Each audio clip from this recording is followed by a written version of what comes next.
Assalomu alaykum. Bugun sizlarga Vikalina brendining kuchli changyutgichini ochib, uning qulayliklari va imkoniyatlari bilan tanishtiramiz. Qutini ochishimiz bilan birinchi bo'lib changyutgichimizning mustahkam shlangi ko'rinish beradi. So'ngra zanglamaydigan mustahkam po'latdan tayyorlangan teleskopik shakldagi temir turbasi chiqadi va yangicha dizayndagi 2200 voltli alyuminiy motorga ega bo'lgan changyutgichimiz qutidan chiqadi. Eng so'ngida esa changyutgichimiz haqida to'liq ma'lumot yozilgan o'quv qo'llanmasi chiqadi. Changyutgich idishining hajmi 25 litr bo'lib, changyutgichni ochishimiz bilan uning ichidan o'zining komplektiga ega bo'lgan jihozlari, maxsus chiqindi qopchasi va sizlar uchun sovg'a tariqasida yana bir chiqindi qopchasi bo'ladi. Endi navbat changyutgich oyoqchalariga.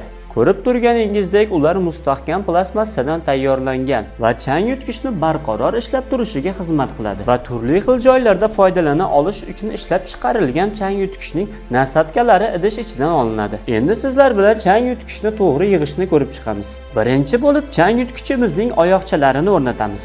O'rnatish juda oddiy, ularni maxsus teshikchalarga joylashtirib bir oz bossangiz bas. Oyoqchalar changyutgichga mustahkam o'rnashadi va changyutgichingiz nafaqat qulay, balki barqaror ham bo'ladi. So'ngra chiqindi qopchasini changyutgich idishiga joylashtiramiz va 2200 volt kuchga ega bo'lgan motorni joylashtirib, changyutgichni maxsus yopish uchun belgilangan temircha orqali changyutgichni berkitamiz. Changyutgichimizning yonida o'rnatilgan maxsus teshikka egiluvchan shlangni o'rnatamiz va teleskopik mustahkam zanglamaydigan po'latdan tayyorlangan uzunligi o'zgaruvchan temir turbani olib, tozalik ishlarida o'zimizga qulay bo'lgan nasatkani tanlab, temir turbaning uchiga joylashtiramiz. Oxirida esa shlang va temir turbani bir-biriga birlashtiramiz. Mahsulotlarimiz haqida ko'proq ma'lumotga ega bo'lish uchun ekranda ko'rsatilgan YouTube va Instagram sahifalarimizga obuna bo'lishni unutmang. Vikalina siz va oilangiz uchun.